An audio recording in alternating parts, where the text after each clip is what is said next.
Xayrlı gün isemiz hürmetli kollegalar, biz sizin Tatar Inform Мәгълүмат агентлыгы мейданында сәламләүгә бик шатбыз һәм Софт музыка проекты Татар музыка сәнгатендә яңа сулыш исемле проектка багышланган матбугат очрашуында сезне күрүебезгә бик шатбыз һәм безнең бүгенге спикерлар. Алсу Фуат кызы Галимова, Софт Татарча балалар интернет радиосының баш редакторы.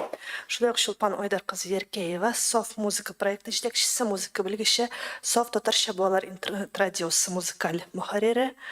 Илзия Нурмөхәммәд кызы Фатхуллина, Мансур Музафаров исемендәге 18-нче музыка мәктәбе директоры, шулай ук Алсу Габдулла кызы Соңгатуллина, Әнвәр Бакиров исемендәге 6-нчы музыка мәктәбе мөгаллиме, композитор, пианист һәм Зөлфәт Рафик улы Вәлиуллин, Балакиров исемендәге музыка мәктәбе мөгаллиме һәм композитор.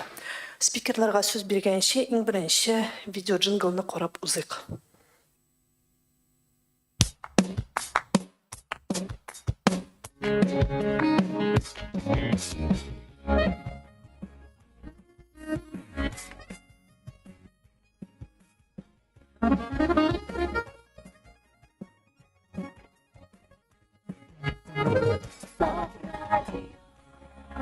Сабыйларыбыз өчен ана телендә файдалы дус.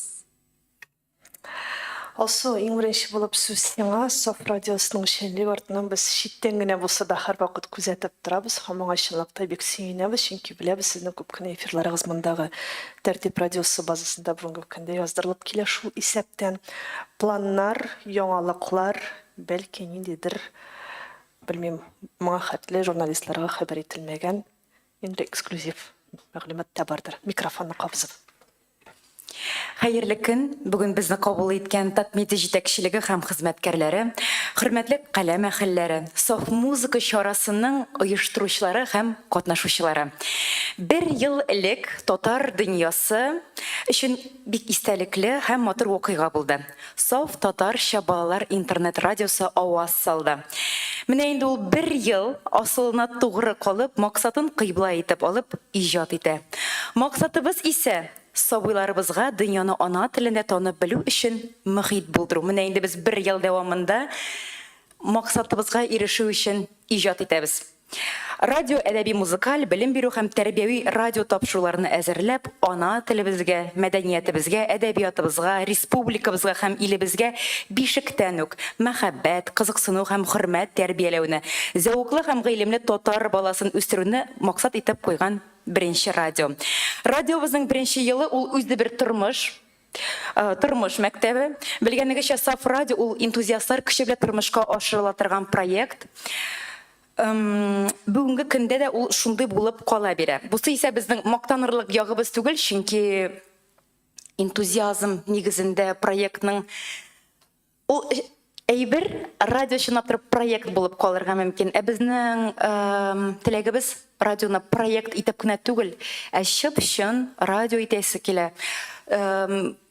Безгә килгән матур меңләгән кайтавазлар нәк шундый теләк уята бездә. Чөнки шундый матур кайтавазлар килә әти-әниләрдән, дәвәти-дәвәниләрдән һәм балалардан да. Әмма бүген сезнең хозурыгызга килеп, мактана торган якларыбыз белән бүлешәсебез килә. Беренчедән, башлаган вакытта иҗат төркемебез 4 кенә кешедән тора иде. Бүген без 10 кеше. Әмма иҗат төркемебез ул үзгәрешсез, менә бу 4 кеше алар сакланды, әмма без тагын да арттык. Һәм менә бу иҗат төркеме дигәндә ул радионың даими эшләвен тәэмин итә торган белгечләребез. Монда мин алып баручылар, әле мөхәррирләр турында әйтмим, аларны да курсак, без бөтенләй бер бик зур гаилә булып оешачакбыз. Радио ачылган беренче айда уникаль тыңлаучыларыбызның саны 2385 кеше иде. Бүгенге көндә уникаль тыңлаучылар саны тагын бер тапкыр ассызыклыйм, 19 меңгә якынлаша. Бер айда уртача 1683 кеше кушыла дигән сүз. Һәм интернет радио форматы булгач аңлашыладыр, безне бөтен дөнья буенча тыңлыйлар. Уникаль җәдвәл булдырдык кына түгел, тудырдык дип әйтәсем килә, чөнки без аны формалаштыру өчен шактый утырдык, уйлаштык, хезмәт иттек, эзләндек. Тәүлекне шартлы рәвештә 5 өлешкә бүлдек. Тапшырулар һәм җырлар көн дәвамында кабатланмый. Бу безнең зур казанышыбыз дип саныйм мин. Балалар иҗат төркеме булдырылды, чөнки беренче чиратта менә аудиторияга килгәндә ул әлбәттә безнең балалар. Шуңа күрә балалар иҗат төркемендә булырга тиеш. Радио кысаларында булдырылган сәнгать советы шулай ук һәр җырны һәм һәр әсәрне үз иләге аша үткәреп фондка кертә. Тапшырулар саны да терелеге дә артты. Сыйфаты да билгеле башка дәрәҗәдә. Остарабыз дип әйтәсе килә. Һәм бу уңайдан тапшыруларны әсәрләүдә зур ярдәм күрсәткән тәртип китап студияләренә бик олы рәхмәтләребезне җиткерәбез, чөнки тапшыруларны сыйфатлы итүдә бу әлбәттә бик кирәкле адым. Студияда, сыйфатлы студияда яздыру. Эшлисе эшләребез исә тагын да күбрәк. Әмінә бүген сүз барачак Саф музыка проекты ул безнең беренче акчалы проект дип әйтәбез. Бу безнең комиссия хуплаган һәм теләктәшлек белдергән проектыбыз. Алайда ул кызганычка каршы хезмәтебез өчен акча алу чарасы түгел. Бу безнең беренче чиратта радионың фондын сыйфатлы эчтәлек белән тулыландыру мөмкинлеге. Яшьләрдә татар музыка сәнгатенә кызыксыну уяту, шул кызыксыну арттыру, татар музыка сәнгатен популярлаштыру безнең төп максатыбыз. Шунысы сөендерә, сынау режимында эшләүдән башлап без җитди дәрәҗәгә җиттек дип әйтсәк ярыйдыр инде, менә инде 1 ел дәвамында безне таный башладылар, тыңлыйлар, яраталар, бик матур кайтавазлар килә. Укымыш чарасын 2 тапкыр үткәрдек Татарстан Республикасының милли китапханәсендә. Татмедианың коллегиясында бик матур итеп чыгыш ясадык. Туган тел фестта радионы тәкъдим иттек. Татар эшмәкәрләре җыенында чыгышларыбыз. Чыгышымны русское радиодагы сүзләр белән тәмамлыйсым килә. Мы больше, чем радио. Саф музыка моңа бер дәлил булып тора. Осы рәхмәт, без ниһаять Саф радиосының төп шигарын да ишеттек, ләкин ничек ул рус телендә Безнең төп шигарыбыз ул сабыйларыбыз өчен ана телендә файдалы дус. Нәкъ менә беренче хәрефләрен җыйсак, безнең Саф радио исеме җыела да. Әни өчен мин нәкъ менә бу шигар белән тәмамладым, чөнки чыгышны әзерләгән вакытта һәр яклап якын килергә тырыштым һәм уйлыйм, менә бит ничек кызык. Сезгә дигәндә менә чыгыш әзерләгәндә күпмедер нәтиҗә дә ясалды билгеле. Һәм уйлыйм, радио гына түгел, радио да бар. Радионы эшләгәндә без бит кем өчен эшләгәнебезне, кем белән эшләгәнебезне без күз алырга тиеш. Димәк, без үзебезнең балаларыбыз белән, үзебезнең төп аудиториябыз белән турыдан-турыда эшләргә, күрешеп тә эшләргә тиеш, шулай бит. Һәм димәк, менә шактый чарада җыелган икән. Шуңа күрә менә шул сүзләр искә төште. Мы больше, чем радио дигән сүзләр искә төште. Шулай булып кала бирсен. Киләсе спикерга сүзне тапшырганчы тагы бер видеоны карап узыйк.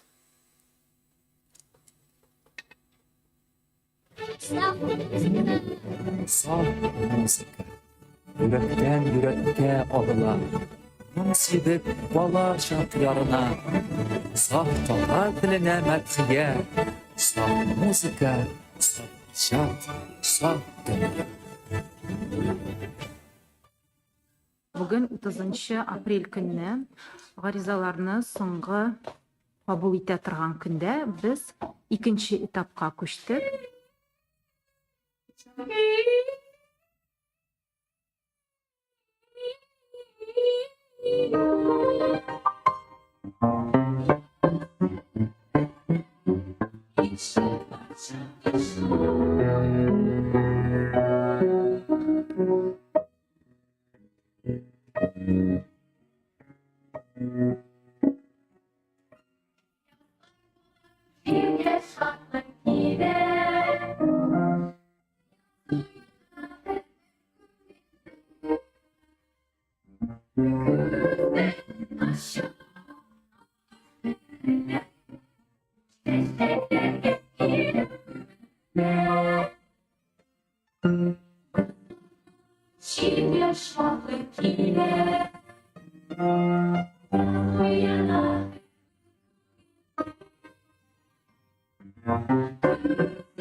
Чулпан, сөзні сізге тапшырабыз саф музыка проектінің идеясы турында кыскача гына.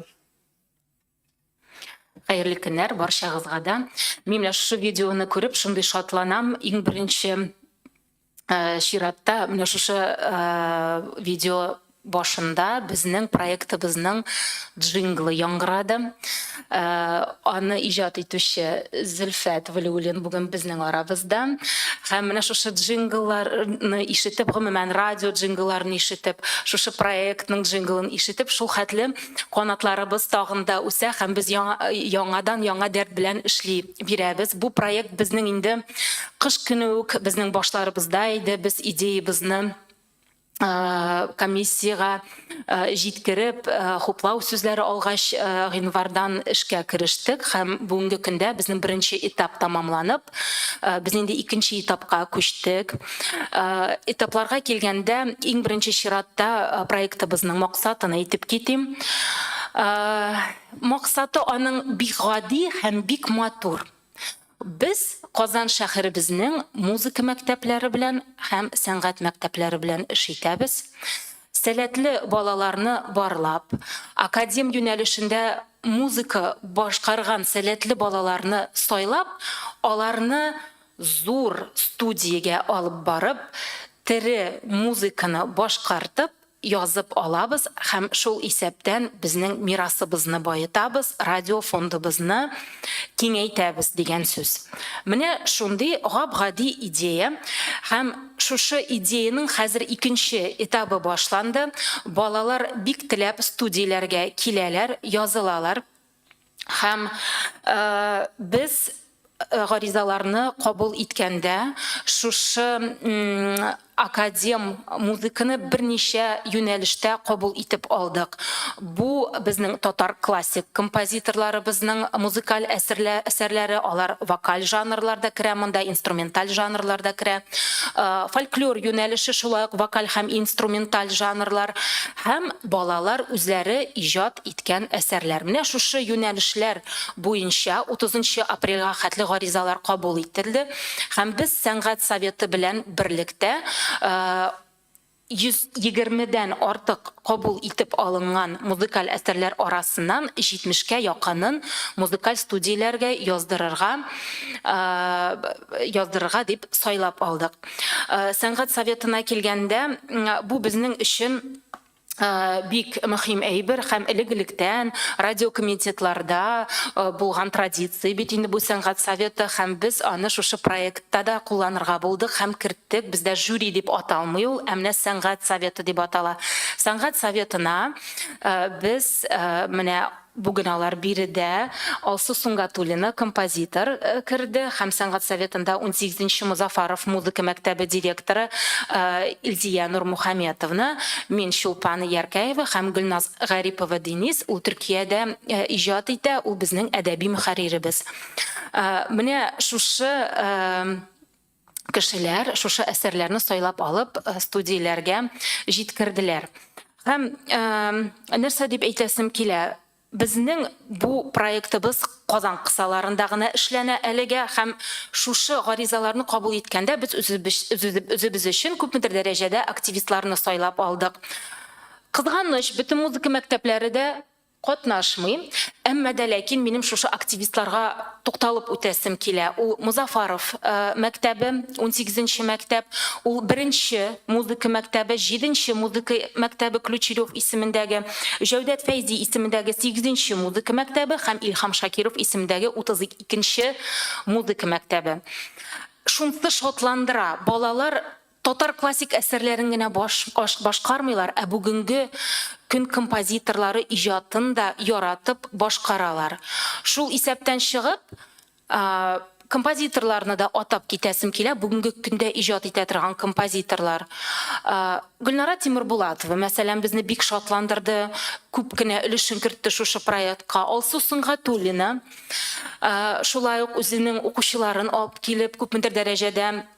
Менә видеода күренеп киттеләр алар име, әсәрләрен яздыра башладылар. Һәм сезгә күбрәк бәлкем эстрада өлкәсендә таныш булган Лилия Тагирова мәсәлән име, шулай ук безгә академ әсәрләрен тәкъдим итте. Һәм бу бик күңелле әйбер.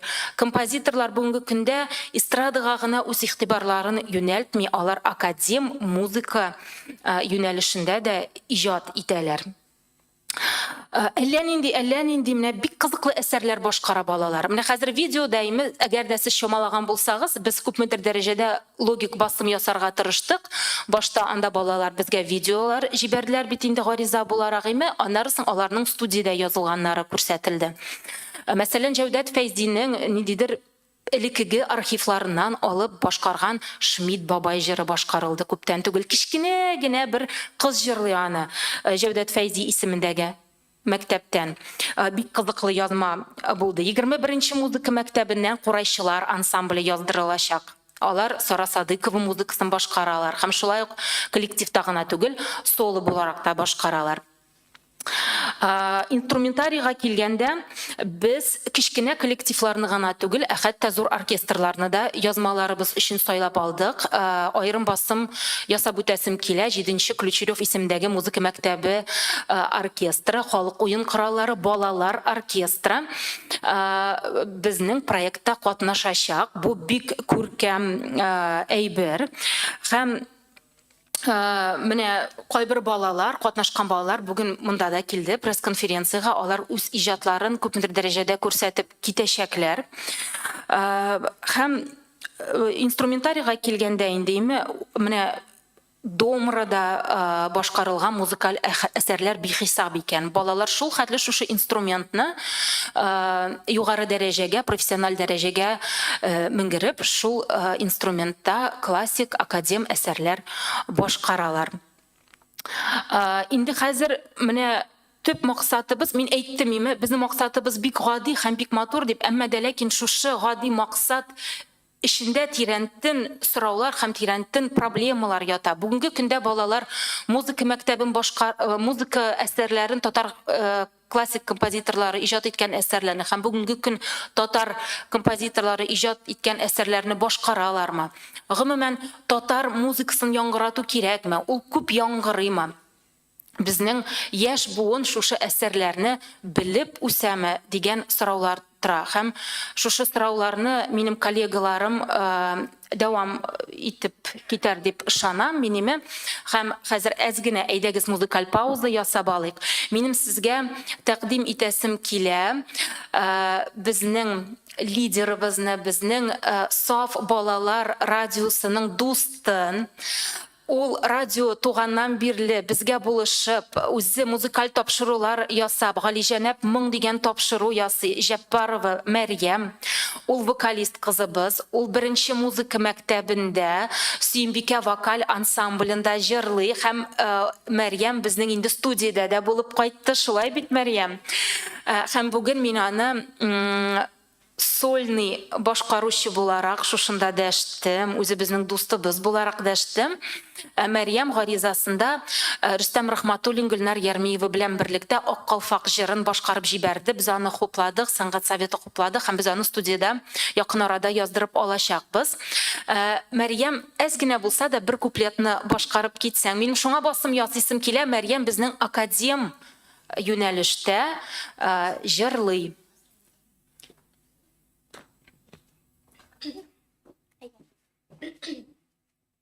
Eğer bir Irak'ta gidek biz 70 çakırım yakın jire tügen Ak kalpakның табылған şağı Ak kalpakның табылған şağı Туғаннарының сағынған шағы.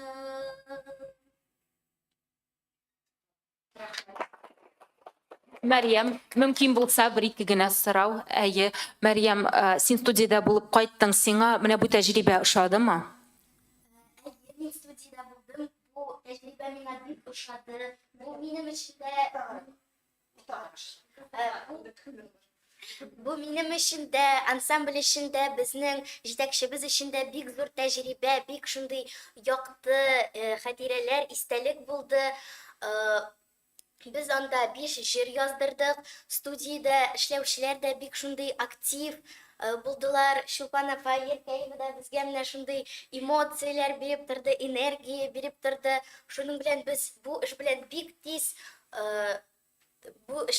башкарып чыктык һәм бу безгә бик ошады. Рәхмәт сиңа, Мәрьям. Тагы бер кат алкышлар. Һәм без дәвам итәбез. Илзия, сүз сезгә. Татар академия музыкасының татар мәктәпләрендә хәле турында да бераз гына сөйләп китсәгез иде. Хәерле көн, хөрмәтле музыка сөюче дуслар. Бик шат мин менә шушында утырган өчен, шушы проектның сәнгать группасында булган өчен. Бу проект турында ишеткәч, миннән дә күбрәк шатланган кеше булмагандыр дип уйлыйм. Чөнки бу проект музыка дөньясында бер могҗиза булачак. Ала бирсә, менә шушы бүгенге көн әле башы гына, бу менә шундый үсеп, әле теге кичкенә үлән, җирдән чыккан кичкенә язгы үлән кебек кенә ала бирсә, ул әле шытып чыгып, зур итеп үсеп, менә бик зур югарылыкка ирешәчәк. Чөнки мин менә үзем җитәкче буларак бик бу мөхитнең проблемаларын эчтән беләм. Менә без үзебезнең мәктәптә ел сайын Мансур Музафаров исемендәге конкурс үткәрәбез. Бу конкурска бөтен республикадан талантлы, сәләтле балалар килә. Сез белсәгез, аларның нинди дәрәҗәдә уйнаганын, шуның кадәр югары профессиональ дәрәҗәдәге әзерлек менә шаккаткыч. Һәм шушы балаларга менә уйнадылар, өйрәнделәр, конкурста катнаштылар. Аннары барырга бит юл кирәк, Менә алар шушы безнең музыка мәктәбе укучылардагы инде катнашты, шушы яздыруларда, алардагы булган шуның кадәр эмоциялар, аларны әйтеп бетереп булмый. Алар үзләрен чын артист кебек хис итәләр, аларны бит инде шулай сайлап алып, чакырганнар, аларга күпме анда внимание, татарча әйткәндә, игътибар, алар менә шуның кадәр канатланып кайталар. Кайберләре, инде минем кайбер балалар музыка яза башладылар, үзләре иҗат итә башладылар. Нәкъ менә татар академ музыкасын. Алар шуның кадәр канатланып кайталар. Шуның өчен бу проект әле балаларга гына менә шундый бер үсеш бирү өчен түгел, бу проект күп зур мәсьәләләрне дәген чөнки менә мин мәдәният министрлыгы карамагындагы экспертлар группасына керәм. Без анда безнең Татарстанда иҗат итүче композиторларның музыкаларын тыңлыйбыз, аларны сайлап алабыз. Һәм менә шунда булган иң зур проблема безнең иҗат иткән әсәрләрдә милли компонент бик аз дәрәҗәдә. Без аны ассызыклыйбыз, һәрбер безнең утырышта игътибар итәбез аңа. Ләкин әлегә менә безнең шушы композиторлар иҗат иткән әсәрләрнең йөзе юк. Ул бик югары дәрәҗәдә язылган булырга мөмкин, ул формасы буенча идеаль булырга мөмкин, ләкин аның йөзе юк, әйтеп булмый. Ул Татарстанда язылган, ул башка чит илдә язылган, ул бик зур проблема. Менә шушы проект әгәр дә булса, бер 20 ел элек, шушы композиторлар минемчә бөтенләй башка музыка язырлар. Һәм менә мин сөенеп утырам, безнең менә хәзерге үсүче балалар шушы даирәдә, шушы мөхиттә, шушы музыканы, шушы радионы тыңлап үссә, ала бирсә, безнең бөтенләй менә шундый милли композиторларыбыз, милләтпәрвәр кешеләребез үсәчәк. Һәм ул мине бик шатландыра, мин бик сөенәм. Рәхмәт, бик зур. Амин шулай болсын деген тілекте қалабыз. Рахмет сізге. Also, продолжая тему юных композиторов все-таки, как так получается, что, к сожалению, в Татарстане вот есть такая тенденция, что именно конкурсы являются таким катализатором, который в свое время, вот, допустим, именно за счет конкурсных каких-то позиций мы смогли молодых татарских писателей взрастить. Ну, вот целое поколение, да? Сейчас тоже так получается, что вот благодаря именно вот таким проектам юные композиторы стали вырастать? Или все-таки они есть в музыкальных школах, но конкурсы являются дополнительной площадкой для того, чтобы их показать и вот показать их всему, так скажем, широкой общественности? Хайырлы күн, дуслар, добрый день. Мен рус тілге көшемін де. Мне, конечно, хотелось сказать с позиции композитора. Я очень рада, что такой проект есть. Организаторы прекрасно рассказали идею этого проекта, вообще этого радио. Действительно, вы знаете, это большой помощник, наверное, может стать популяризация татарской академической профессиональной музыки. И хочу сказать, вот, что в этом проекте «Саф-музыка» была еще отдельная номинация для юных композиторов. Тех ребят, которые помимо вот, обучения на основном инструменте еще уделяют внимание, силы, время для своего личного творчества, то есть они пишут музыку. Надо сказать, что таких ребяток было немного, которые подавали на этот конкурс. Буквально 3 школы могу назвать. Это вот директор здесь сидит, уважаемый. Это 18-я школа имени Музафарова. Это 6-я школа имени Бакирова и 16-я школа имени Лумстрома. Вот оттуда ребятки показали свою музыку, и мы хотели бы отдельным блоком, забегая вперед, их включить в концерт, который будет в знаковом достаточно месте. Это Союз композиторов Татарстана. И вы знаете, для них это большой рост, большой аванс побывать на одной сцене с гостями. Я думаю, гости это будут тоже наши уважаемые композиторы. Вот. И я надеюсь, что это будет такое интерактивное общение не только через музыку, но вот и само присутствие. Это тоже будет большим импульсом для их роста. Хочу сказать, что вот радио раньше особенно это такое связующее звено, да, с внешним миром. Я вспоминаю свои детские воспоминания, потому что впервые в жизни я познакомилась с музыкой Резиды Ахияры, Резида Апа, мы ее так называем, понимаете, вот я хочу сказать, отступя, что вот миним туганнар, мои родственники, они могут не знать Шопена, Бетховена, но Резида Ахиярова они знают, вы знаете, это любовь. Бикер Атканинда был композитор, безнен шин милли композитор вас. Я также слышала камерно-инструментальное произведение Рената Еникеева. Знаете, я не знала, кто такой Еникеев. Я узнала только, когда уже во время учебы я услышала это произведение уже в оркестровых красках. Это была Риет. Я потом поняла, да, это мои детские воспоминания. Я надеюсь, что у этого радио, интернет-радио, такая большая миссия на самом деле. Мы, конечно, о многих компонентах говорим, но на самом деле миссия – это популяризация. Вот, это на новой волне, на современной волне, это очень важно. И если, возвращаясь опять к юным композиторятам, ведь они, может, тоже не знают, кем они станут, может быть, композиторы, а может быть, теми людьми, которые станут поддерживать творчество. Вот. Вы знаете, во все времена были же такие меценаты, которые, в принципе, поддерживали это направление. Искусство, культура – это наше лицо, это наша душа, это уровень вообще человечества. Поэтому здесь миссия этого проекта очень, очень большая. Я надеюсь, что будет такой замечательный концерт, где и прозвучит музыка наших аксакалов, ныне живущих, молодых композиторов, а также выйдут на сцену юные композиторята. Еще мне хотелось бы сказать, что композиторы Татарстана пишут музыку разнообразную. Ну вот очень сложно, наверное, достучаться даже им вот в плане музыки адресованной для детства и юношества. Это тоже отдельный вопрос. Я хочу вот большое спасибо сказать этому проекту, что композиторы имеют возможность записать на студиях свою детскую музыку. Вы знаете, это ведь дорого стоит. Это очень сложно и в финансовом плане, дойти до студии, записать. презентовать. И здесь вот такой большой помощник. Прям низкий поклон, спасибо большое. И это тоже также дает возможность дальше развиваться, писать.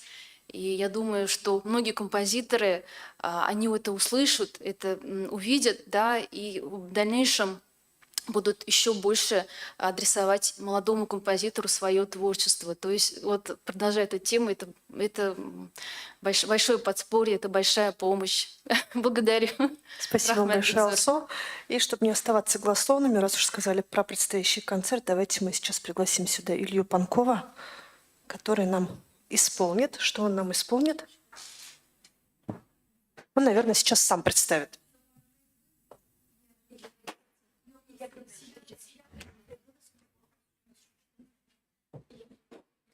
Илья Панков, 7-нче Ключерев исемендәге музыка мәктәбе укучысы. 2015 елдан бирле шушы мәктәптә укый, педагог Гарапшина Эльмира Фависовна. Илья Панков халык уен оркестрында да уйный һәм соло рәвешендә дә башкара татар композиторларның әсәрләрен. Һәм бүген ул сезгә татар көйләренә фантазия әсәреннән бер өзек уйнап китәчәк.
Спасибо большое, Илья.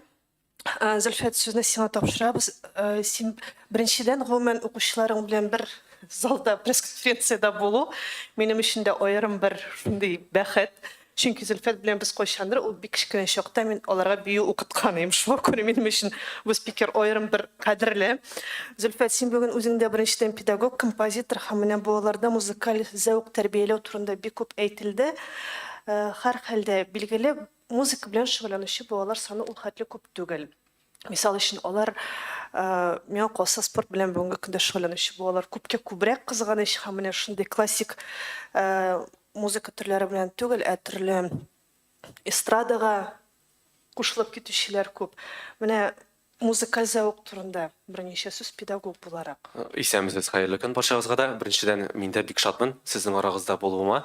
Икенчедән, мин әйтеп китәсем килә шуны. Менә мин төп эшем буенча бала кирисендәге музыка мәктәбендә укытучы буларак эшлим. Һәм минем өстемдә хор коллективы. Инде менә 6 ел мин 100дән артык бала бүгенге көндә аларның җитәкчесе булып хезмәт итәм инде. Шуны әйтәсем килә. Җитәкче буларак без ел сайын сентябрь аенда балаларны үзебезнең мәктәпкә җәлеп итү үстендә зур эш алып барабыз. Ул балаларны беренче сыйныфка бит инде тупларга кирәк. Шушы эшне алып барганда, әлбәттә, син бит аларны кызыксындыра белергә тиеш. Нинди музыка белән, нәрсә сез җырлыйчаксыз? Бу һәрбер атана бу сорау аша үтә.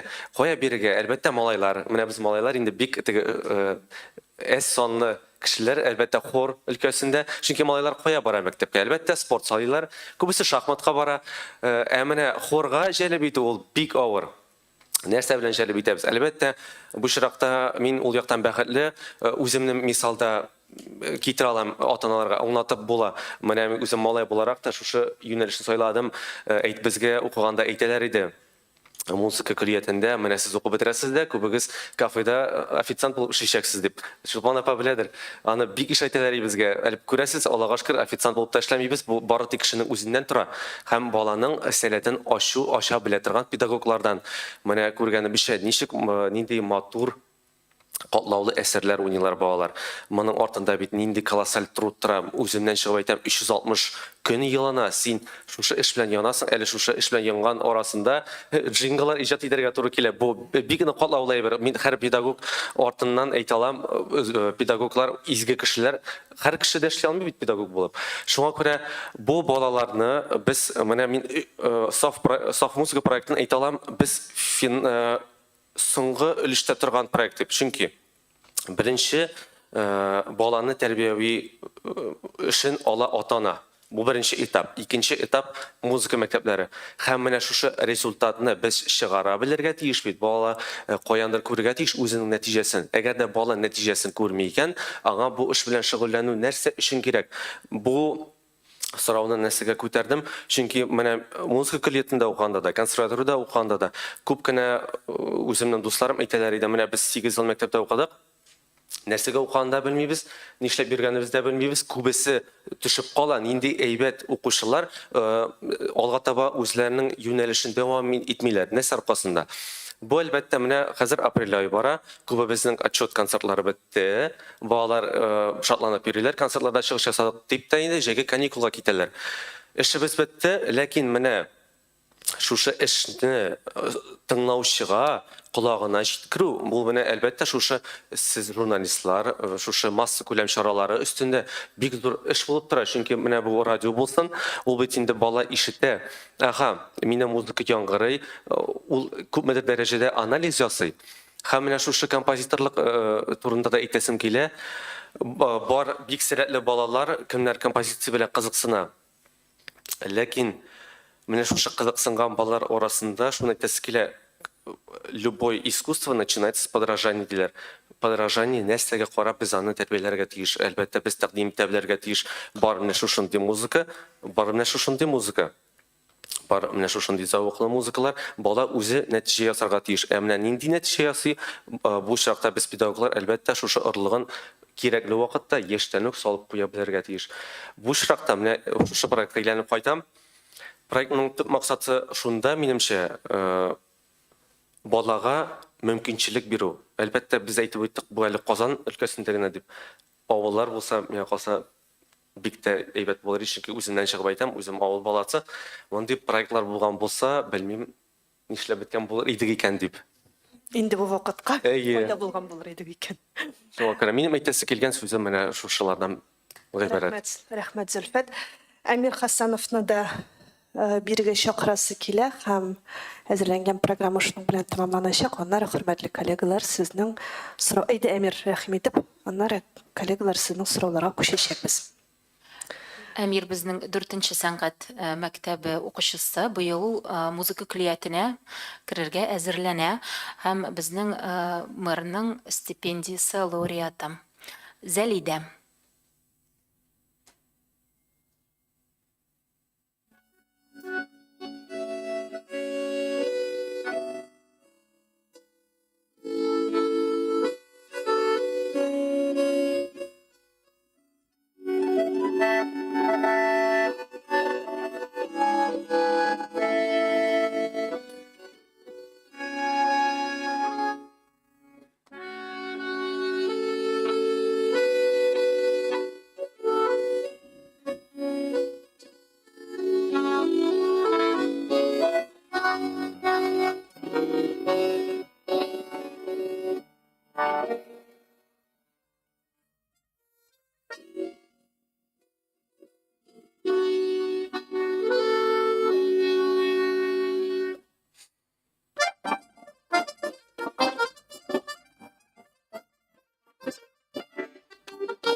Әмир, бик зур рәхмәт сиңа.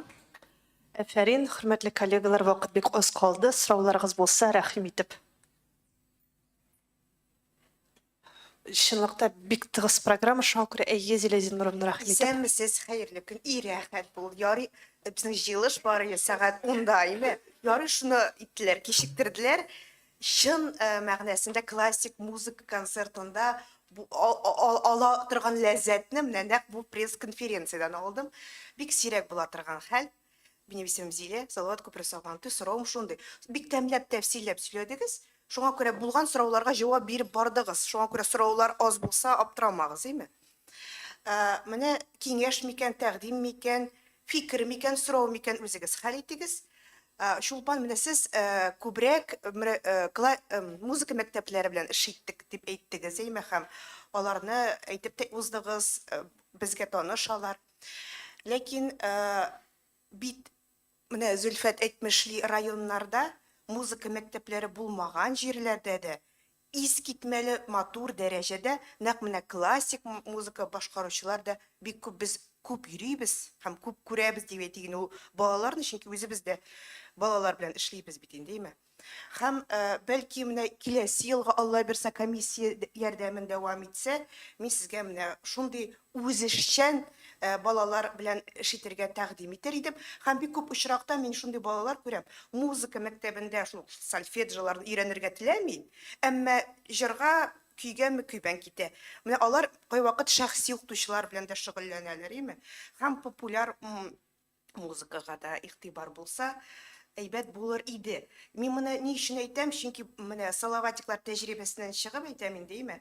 Балаларга, кече яшьтәге баламы, урта яшьтәге баламы музыка аша тәэсир итү иң уңышлысы. Чөнки менә катып беткән күңелләрне дә нәкъ менә музыка, классик музыка уяталы, ачалы.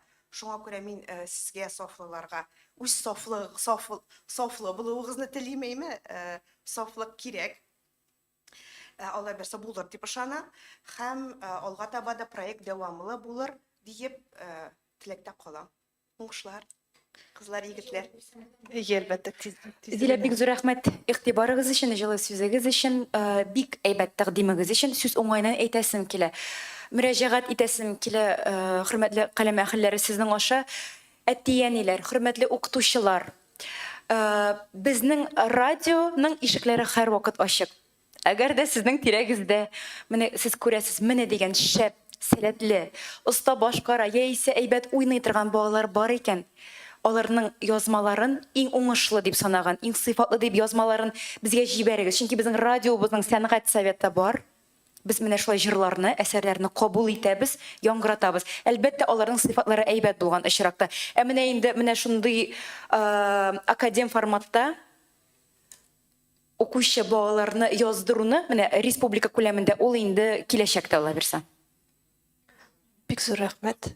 Тагын сораулар булса, коллегалар. Мин кушып кына әйтәсем килә, бер-ике сүз ярыймы? Менә җавап буларак име, телекләрегезгә бик зур рәхмәт.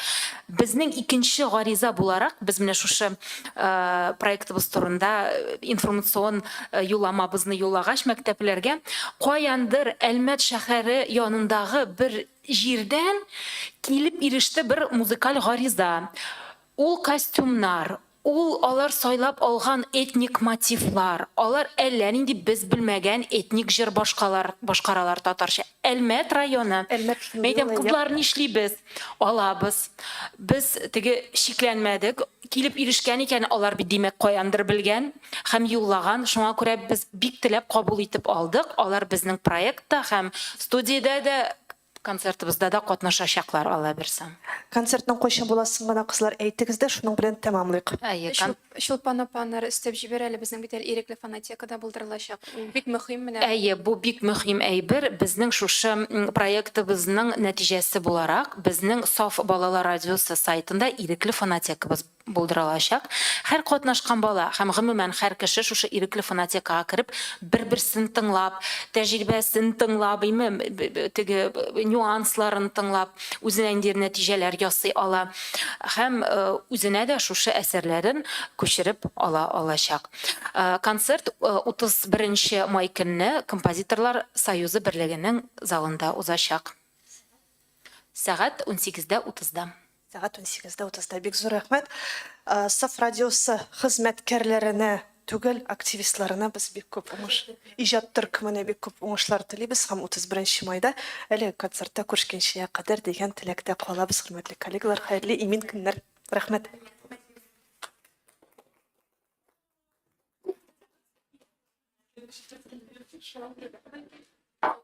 Быстро.